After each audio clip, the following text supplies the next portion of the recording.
Hey everyone, welcome back to the Major Arcana month with me, the Mermaid Mystic. We continue our tarot adventure going through every card in the Major Arcana for the month of January with the Emperor. You know the drill if you've been here before. If not, pause the video to make sure you have some method of note-taking, electronic or pen and paper, because I am diving right into the meaning of this card. So firstly, let's have a peek at the imagery. So we see that we have a figure sat in a stone throne with mountains behind them. They are wearing a suit of armor. They have a red cloak on top of this. This figure has a beard as well as a crown. What does all of this mean? Well, firstly, we're going to notice that the Emperor is the fourth card in the tarot, and we also have the number 4 highlighted through the ram's heads on the throne. So we've got 1, 2, 3, and 4 ram's heads. So the number 4 is important with the Emperor because 4 in the tarot is a number of stability and structure and order. Think about a table with 4 legs. It's really strong and you can put a bunch of stuff on it. That is the energy of the Emperor for sure, structure and order. This throne is stone to indicate that this figure is very reliable, although sometimes stubborn and unyielding. The armor suggests that this person used to be a warrior, which brings us back to the ram's heads and the astrological correspondence with this card, which is Aries.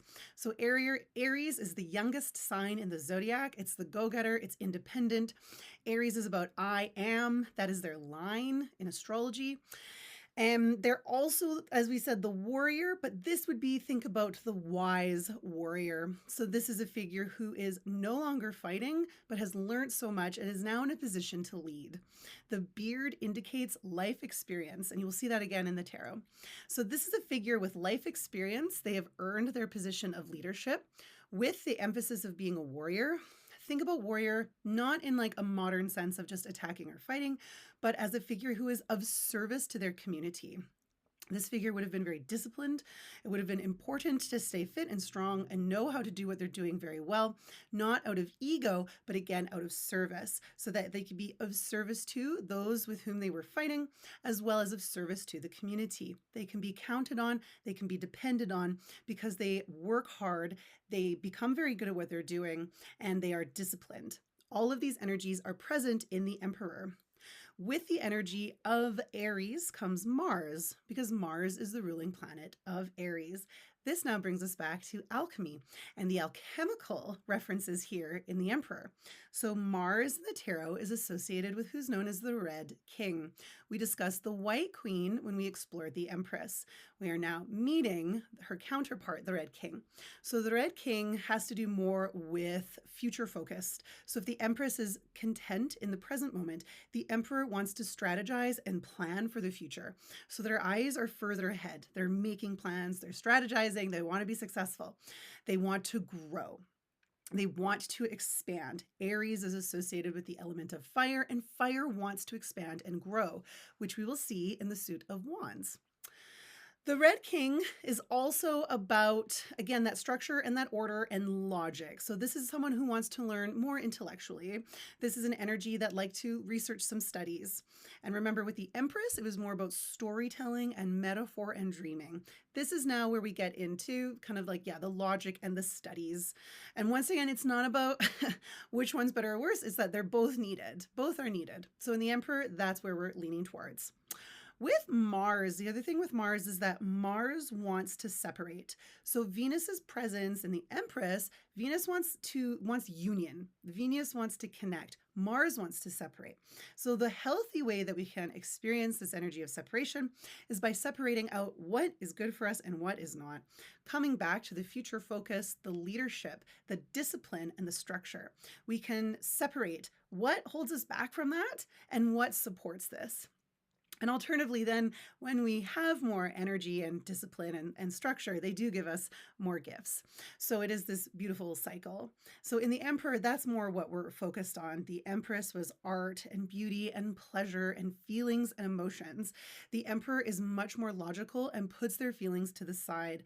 Again, with the armor, not only does this indicate that this figure was a warrior, someone who knows how to fight, someone who has fought to the top and earned their place, someone very disciplined and ideally a leader who is of service to their community, but it also indicates that their feelings are not the most important thing.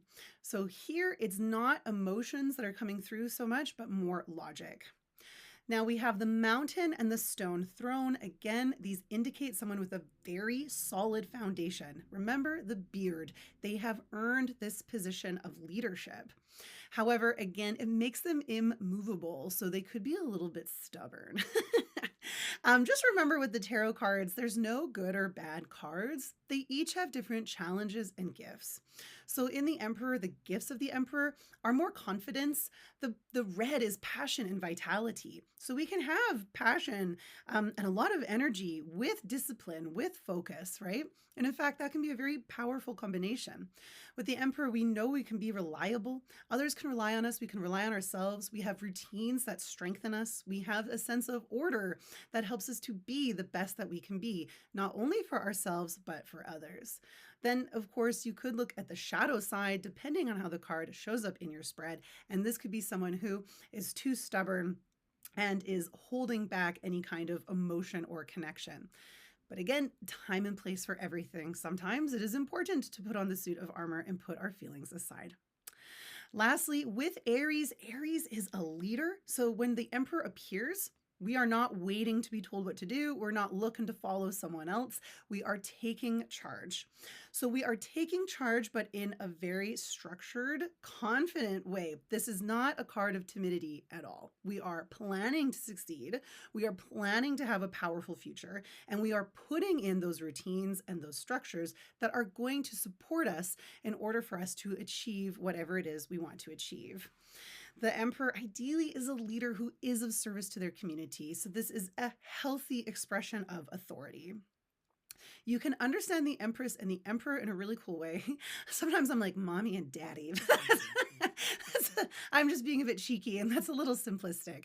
But one thing, you can think about the Emperor as like the house, and the Empress is like the home, or the Emperor is the canvas, and then the Empress is the paint. But you'll notice you need both to create anything whole.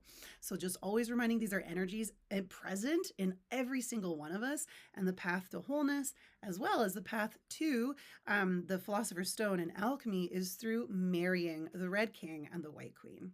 All right, my friends, I hope you enjoyed this lesson on the Emperor. Next up will be the Hierophant. Take care.